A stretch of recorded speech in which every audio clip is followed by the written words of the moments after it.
إذا مات عالم من Hadis ulamolaridan biri vafot etsa, ancha yilgacha uning o'rnini bosa oladigan olim topilmaydi.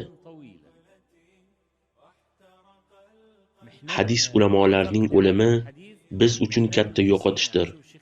Misol uchun Shayx Alboniy rahimahullohni olaylik. U zot hadis va sunnat ilmini dunyoga tarqatgan katta muhaddisdir.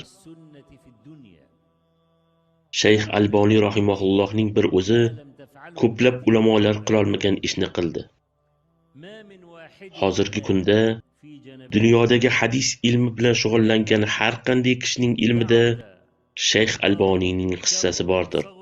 U kishi hadis ilmida avvalgi va zamonaviy uslublarni jamlagan va hadislarni sahih va zaifga ajratish amaliyotini dunyoga taratgan edi.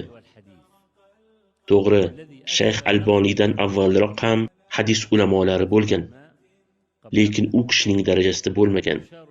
Jumladan, Shayx Ahmad Shokir rahimahulloh Misrdagi muhaddislarning so'nggi avlodidan edi. U kishining to'liq ismi Shayx Abul Ashbal Ahmad Muhammad Shokir bo'lgan.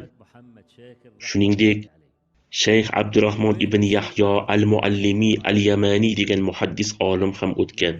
Imom Alboniy chiqishdan oldin yaqin o'tmishda bu ikki olimga teng keladigan biror olim yo'q edi. Ahmad Shokir rahimahulloh milodiy 1958-yilda vafot etgan. Abdurrahmon ibn Yahyo al-Muallimi esa 1963-yilda vafot etgan. Bu ikki olimdan keyin chiqqan Shayx Alboniy rahimahulloh esa hadis ilmida bularning barchasidan o'zib ketdi. U kishi uzoq yil umr ko'rib, umrlarining oxirida hadis ilmida katta uyg'onish bo'lishiga sababchi bo'ldilar. Hozirgi kunda Shayx Alboniyning o'rnini kim bosa olyapti? Hozircha hech kim.